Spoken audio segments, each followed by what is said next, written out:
ಅನಿಲ ಸೋರಿಕೆಯಿಂದ ಹಲವರಿಗೆ ಉಸಿರಾಟದ ತೊಂದರೆಯಾಗಿತ್ತು. ಕೂಡಲೇ ಪುರಸಭೆ ಮುಖ್ಯಾಧಿಕಾರಿ ಭೇಟಿ ನೀಡಿ ಪರಿಶೀಲನೆ ಮಾಡಿದ್ದಾರೆ. ಹೆಚ್ಚಿನ ತೊಂದರೆ ಆಗುವ ಮುನ್ನವೇ ಅಧಿಕಾರಿಗಳು ಎಚ್ಚೆತ್ತುಕೊಂಡಿದ್ದಾರೆ ಎಂದು ಶಾಸಕ ಬಿಜಿ ಗೋವಿಂದಪ್ಪ ಹೇಳಿದರು. ಆಸ್ಪತ್ರೆಗೆ ಇಂದು ಭೇಟಿ ನೀಡಿ ಉಸಿರಾಟದ ತೊಂದರೆಯಿಂದ ಚಿಕಿತ್ಸೆ ಪಡೆಯುತ್ತಿದ್ದವರ ಆರೋಗ್ಯ ವಿಚಾರಿಸಿ ಮಾತನಾಡಿ ಯಾವುದೇ ತೊಂದರೆ ಇಲ್ಲದೆ ಆರೋಗ್ಯದಿಂದ ಇದ್ದಾರೆ ಎಂದರು.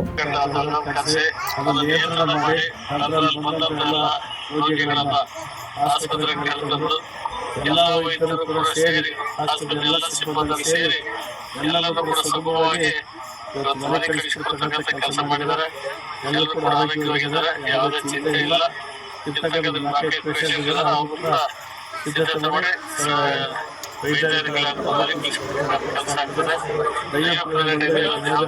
ಆಗಿಲ್ಲ, ದಯಶಕ್ತಿದೆ, ನಿರ್ದೇಶನದ ನಿವಾರಕ ಇಡೀ ತಾಲೂಕಿನ ನಗರದ ಕಾಪಾಡಿದ್ದಾರೆ ಅಂತ ನಾವು ಕೂಡ ಭಾವಿಸ್ತೇವೆ.